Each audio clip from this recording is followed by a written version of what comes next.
Assalamualaikum warahmatullahi wabarakatuh. Selamat malam. Jumpa lagi dengan saya Aldi di channel Mereka Ada. Dimanapun kalian berada, saya doakan semoga kalian dalam kondisi sehat dan selalu diberikan kemudahan dalam menjalankan segala aktivitas. Di kesempatan kali ini, saya akan membacakan cerita dari Mas Amir kala mendaki ke Gunung Arjuno. Namun sebelum saya mulai bercerita, pastikan teman-teman support channel Mereka Ada dengan cara menekan tombol subscribe dan menyalakan lonceng notifikasinya, supaya teman-teman selalu update saat channel ini upload video terbaru. Kalau gitu tanpa banyak basa-basi lagi, mari kita mulai ceritanya.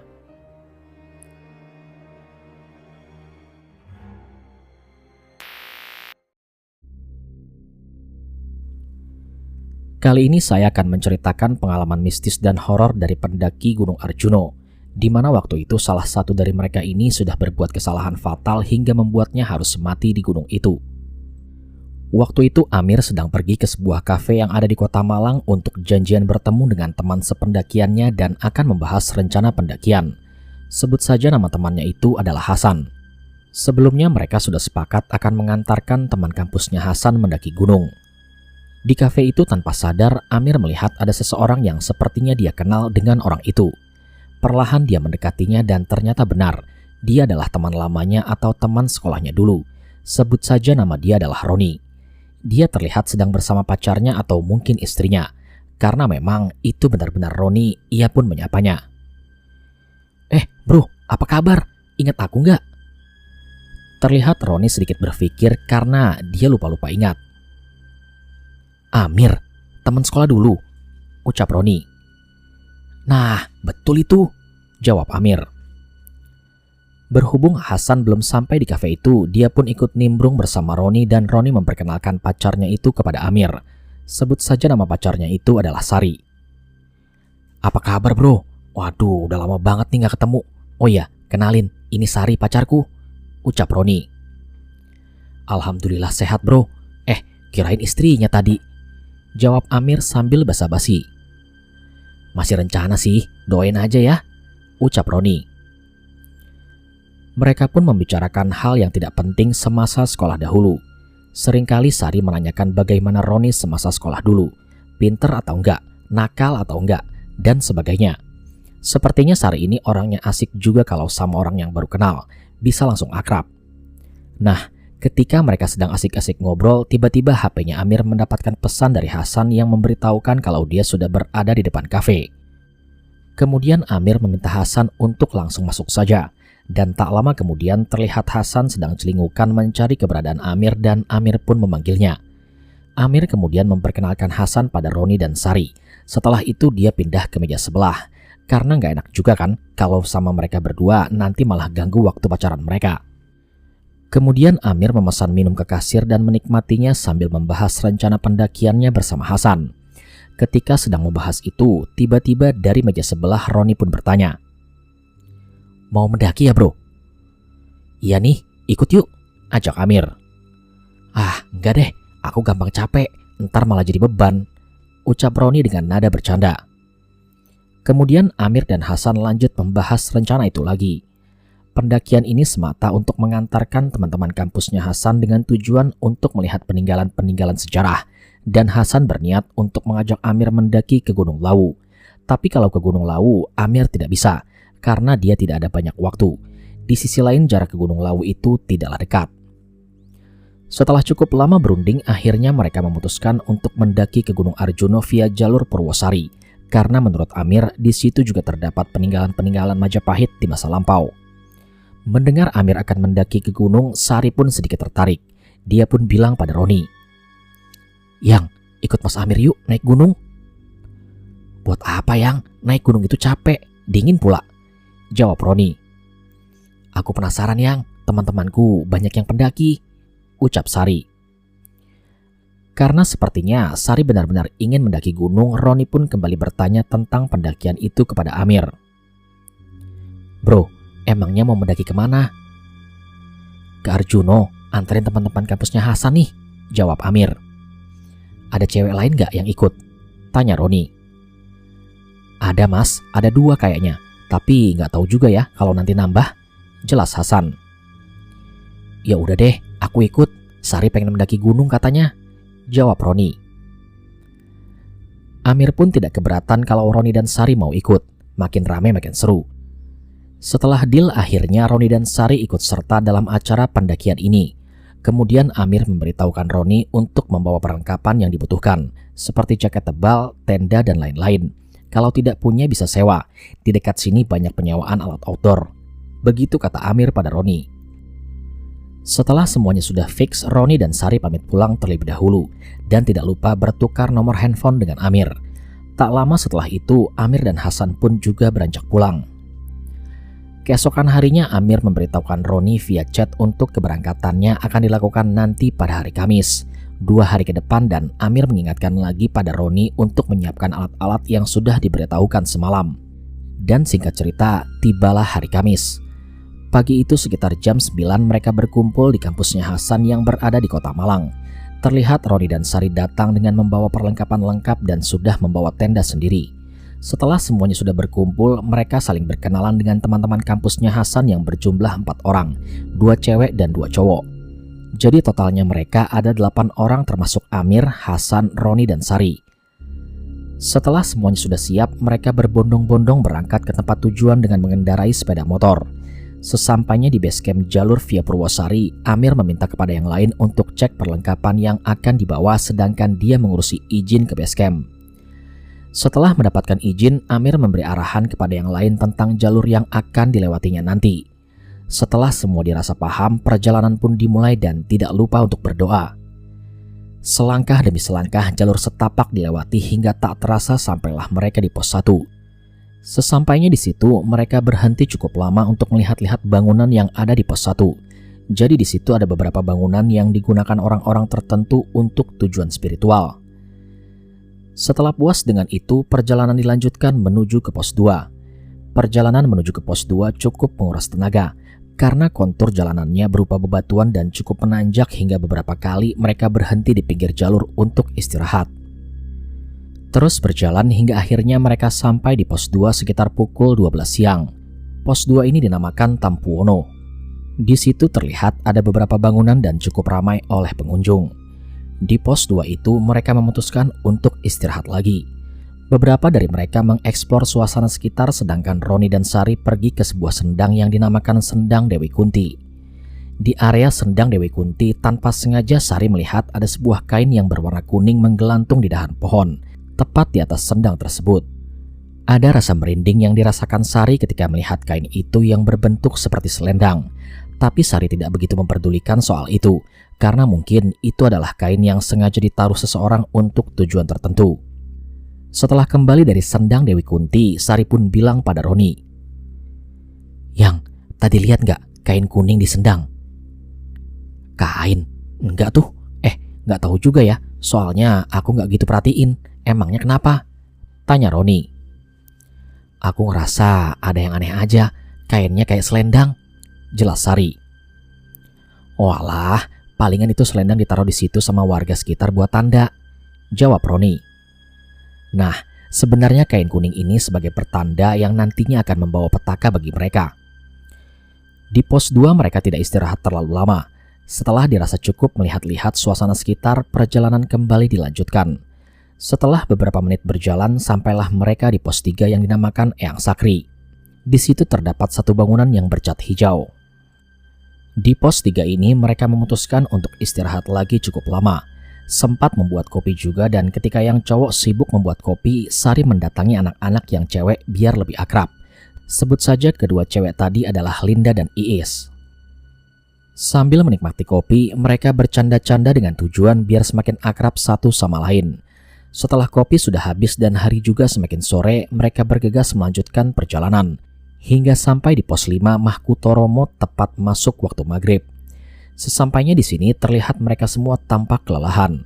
Lalu Amir pun bertanya, "Gimana? Masih kuat nggak lanjut jalan ke pos 7?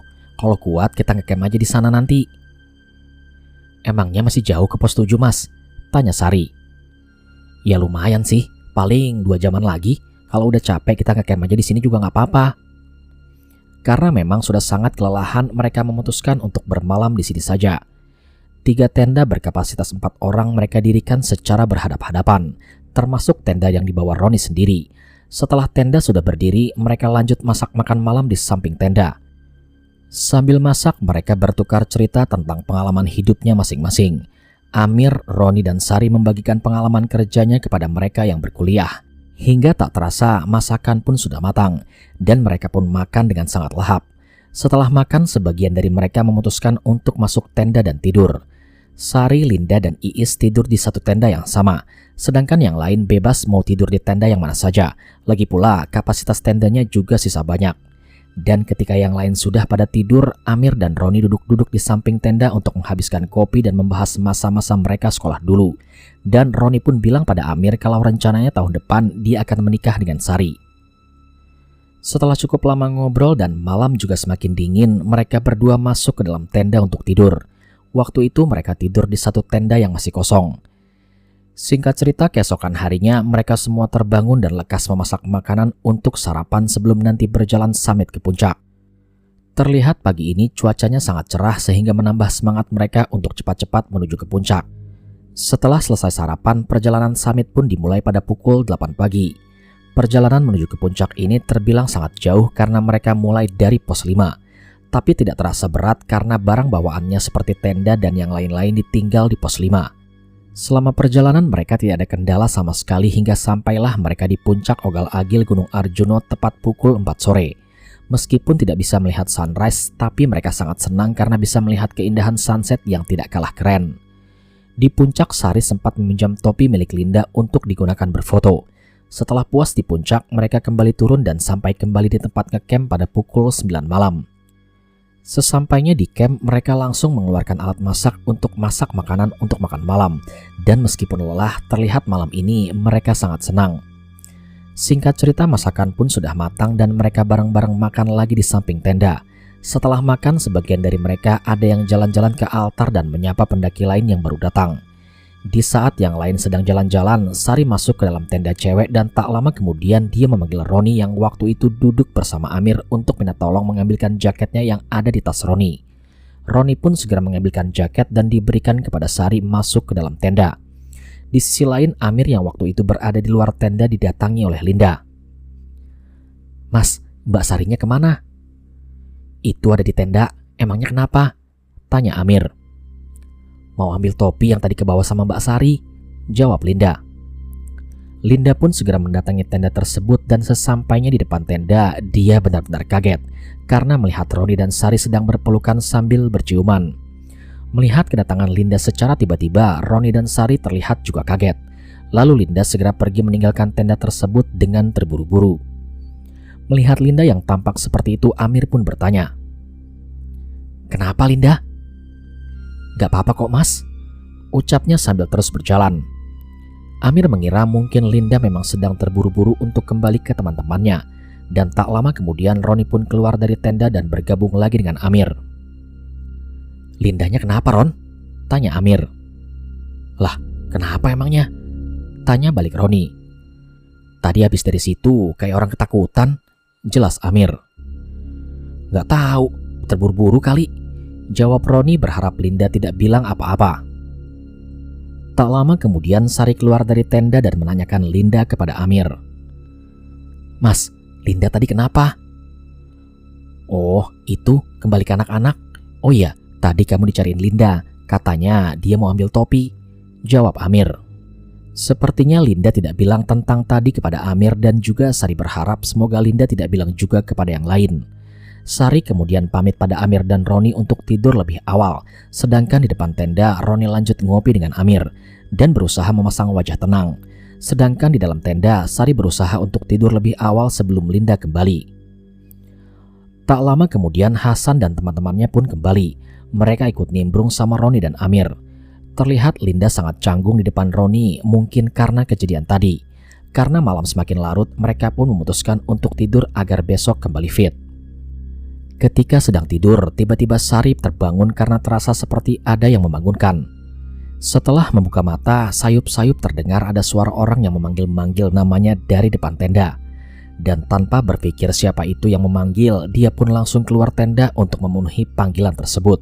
Seperti ada yang mengendalikan dirinya.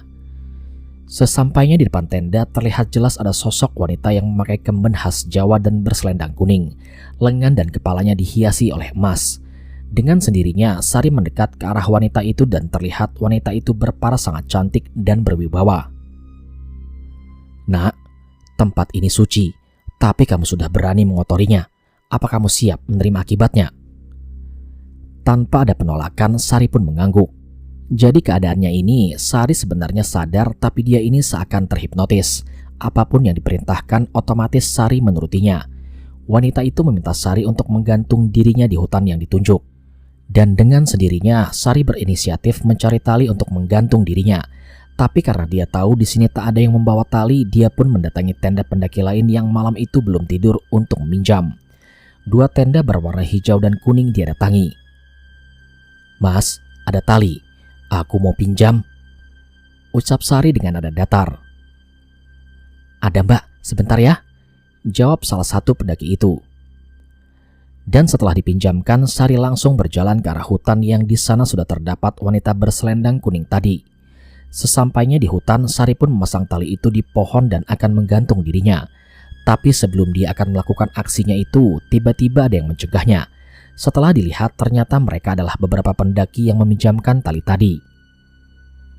"Mbak, mau ngapain?" ucap pendaki itu dengan panik. "Aku mau mati," jawabnya dengan nada datar. "Loh, jangan bercanda mbak, mbaknya dari rombongan mana?" tanya pendaki itu dengan panik. "Itu," jawab Sari dengan menunjuk ke arah tendanya. Pendaki itu kemudian menggandeng Sari menuju ke tendanya. "Mas, permisi mas, ada yang bisa dengar?" ucapnya dengan nada keras. Amir yang mendengar suara itu langsung terbangun dan lekas keluar tenda untuk melihat siapa yang memanggil itu. Dan setelah keluar, terlihat ada Sari dan beberapa pendaki lain. "Mas, ini temannya bukan?" ucap pendaki itu sambil menunjukkan Sari kepada Amir. "Iya mas, emangnya kenapa sama teman saya?" jawab Amir yang masih ngantuk. "Dia mau gantung diri tadi. Untungnya kita langsung lari dan kita cegah," jelas pendaki itu. "Hah? Yang bener mas?" tanya Amir keheranan. Rasa kantuk seketika itu hilang. Amir pun mencoba bertanya kepada Sari. "Sari, kamu ngapain mau gantung diri?" Sari hanya mengangguk dengan tatapan kosong. Di sini Amir bingung. Kenapa tiba-tiba Sari ingin melakukan itu? Dia pun segera membangunkan Roni dan memberitahukan hal tersebut. Roni yang baru saja bangun pun sangat kaget. Dia segera beranjak dari tidurnya untuk mendatangi Sari. "Yang, kenapa?" tanya Roni. Dan Sari hanya menggelengkan kepalanya. Amir bertanya lebih lanjut tentang kejadian ini kepada pendaki itu. Dan pendaki itu menjelaskan kalau tadi dia sempat meminjamkan tali kepada Sari. Tapi setelah dipinjamkan, tanpa berucap apapun, Sari langsung beranjak pergi. Melihat kondisi Sari yang aneh, mereka pendaki itu heran dan memperhatikan gerak-gerik Sari hingga masuk ke dalam hutan. Di dalam hutan itu, ternyata Sari akan melakukan aksi gantung diri dengan tali itu, dan mereka pendaki itu langsung lari menyusulnya. Setelah mendengar penjelasan dari pendaki itu, Amir mengucapkan terima kasih karena sudah mau menolong temannya. Kemudian para pendaki itu pamit untuk kembali ke tendanya sendiri. Setelah pendaki itu pergi, Roni mendudukkan Sari di depan tenda dan ditanya, "Yang, kamu ngapain mau gantung diri?" Namun Sari hanya menggelengkan kepala dengan tatapan kosong. Di sini mereka mengira kalau mungkin Sari kesurupan. "Yang, kamu ini kenapa sih? Jangan buat kita bingung," tanya Roni yang sudah mulai panik. Sari masih juga tidak menjawab apapun dan hanya menggelengkan kepalanya. Tapi kali ini dia sambil menggaruk-garukan tangannya ke tanah seakan mau membuat lubang. Melihat tingkah laku Sari yang seperti itu, Roni dan Amir tidak berkata apapun dan saling memandang. Sambil terus menggaruk-garukan tangannya ke tanah, Sari pun berucap, "Aku akan mati di sini." Mendengar ucapan itu, Roni syok dan langsung memeluk Sari sambil menangis. Dia menahan tangannya Sari yang terus-menerus menggarukkan tanah hingga semakin dalam. Pandangan Sari masih kosong dan kembali diam. Lalu Amir menyarankan Roni agar Sari ditidurkan ke dalam tenda dan mereka berdua berencana tidak tidur untuk menjaga di luar tenda. Amir tidak ingin memberitahukan yang lain dulu soal ini karena tidak ingin membuat mereka panik. Dan setelah ditidurkan di dalam tenda, mereka berdua menyalakan kompor untuk membuat kopi sambil menunggu pagi. Malam itu terlihat waktu sudah menunjukkan pukul 2 dini hari. Sambil minum kopi, Amir bertanya kepada Roni apakah mereka berdua ada masalah. Tapi Roni bilang tidak ada masalah sama sekali. Malahan dia sendiri juga bingung kenapa tiba-tiba Sari menjadi seperti itu. Ketika sedang sibuk membahas soal itu, tiba-tiba Sari keluar dari tenda dan berjalan ke arah hutan. Melihat itu mereka berdua kaget dan Roni langsung menahannya sambil bilang, "Yang, kamu mau kemana sih?" "Aku mau mati di sana," ucap Sari sambil menunjuk ke arah hutan tadi. "Kenapa mau mati? Kamu ada masalah apa? Bilang ke aku," tanya Roni. "Aku disuruh mati," jawab Sari dengan nada datar sambil terus melihat ke arah hutan yang akan dia tuju. Mendengar jawaban itu, mereka berdua syok dan langsung saling memandang. Kemudian Amir pun ikut bertanya, "Siapa yang nyuruh mati?" "Itu," jawab Sari sambil menunjuk ke arah hutan. Sontak Roni dan Amir melihat ke arah yang ditunjuk Sari, tapi di sana tak ada siapapun dan hanya gelap. Kemudian Amir lanjut berucap, "Sari, di sana gak ada orang. Tidur lagi ya." "Itu, Nyai melambaikan tangan ke arahku," jawab Sari yang masih terus menunjuk ke arah hutan. Mendengar hal itu, mereka berdua benar-benar merinding. Roni kembali mendudukan Sari dan memeluknya sambil berucap, "Nyai, kalau Anda butuh nyawa, saya bersedia untuk diambil, tapi jangan ambil nyawa Sari." Mendengar perkataan Roni itu, Amir merinding lalu dia berinisiatif untuk mencari bantuan. Dia membangunkan anak-anak yang cowok untuk membantu Roni menjaga Sari sedangkan dia pergi mencari bantuan. Dia berjalan menuju altar Wahyu Mahkota Romo dan di situ dia bertemu dengan laki-laki paruh baya yang sepertinya habis membakar dupa. Pak, saya minta tolong, teman saya ada yang kesurupan." "Di mana temanmu?" tanya orang itu. "Itu Pak, di sana," jawab Amir sambil menunjuk ke arah tendanya. Mereka berdua berjalan menuju ke tenda tempat ngecamp. Sesampainya di situ, si bapak langsung duduk di sebelah Sari dan memegang tangannya dan setelah itu beliau pun berucap,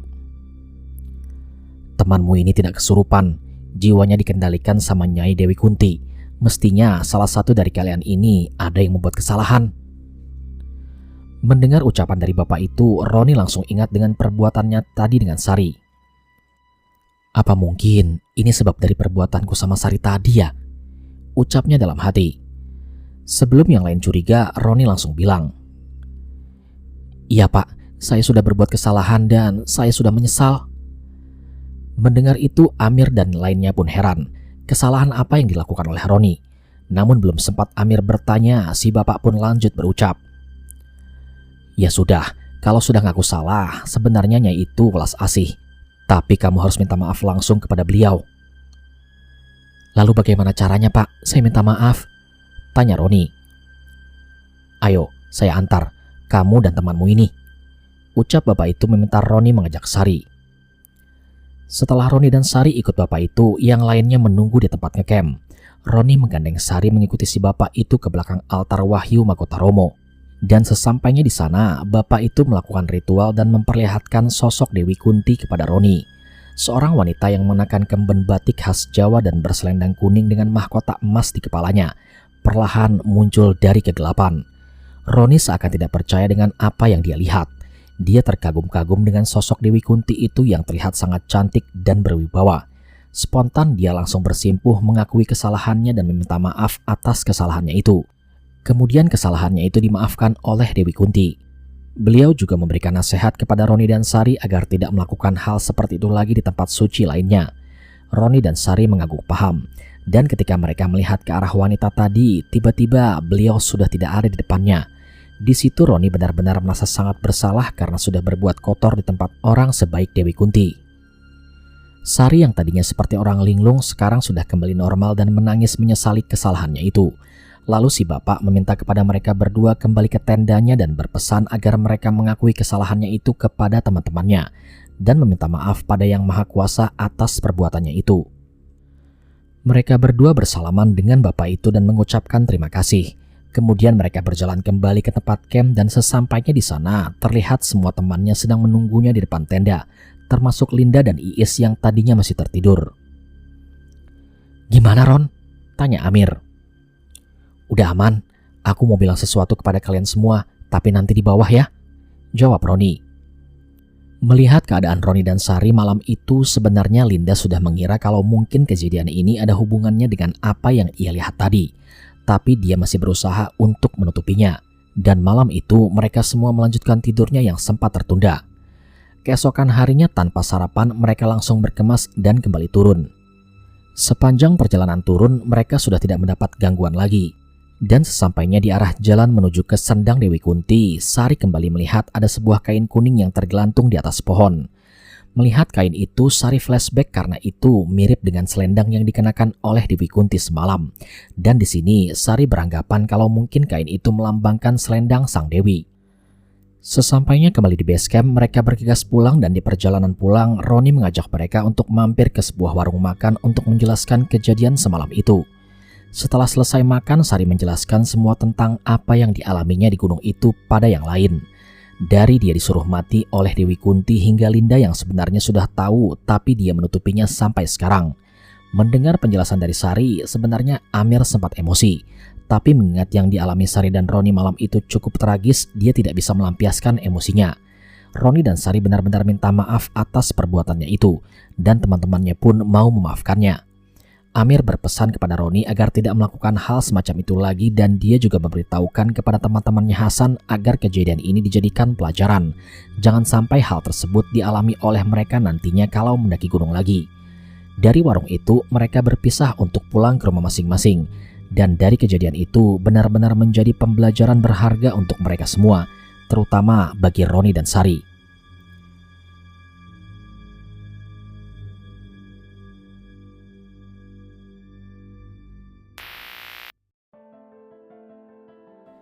Sekian cerita pada kesempatan kali ini. Semoga apa yang dilakukan oleh Roni dan Sari dimanapun agar tidak ditiru oleh teman-teman semua. Terima kasih kepada Mas Vidi Muhammad yang sudah memberikan izin kepada saya untuk membacakan kisah ini di channel Mereka Ada. Sukses terus buat Mas Vidi. Terima kasih pula kepada teman-teman yang sudah setia menyimak semua cerita di channel Mereka Ada. Nantikan cerita-cerita lainnya yang pastinya tidak kalah seru. Sampai di sini dulu perjumpaan kita kali ini. Sampai bertemu pada episode selanjutnya. Saya Aldi pamit undur diri dari hadapan kalian. Wassalamualaikum warahmatullahi wabarakatuh.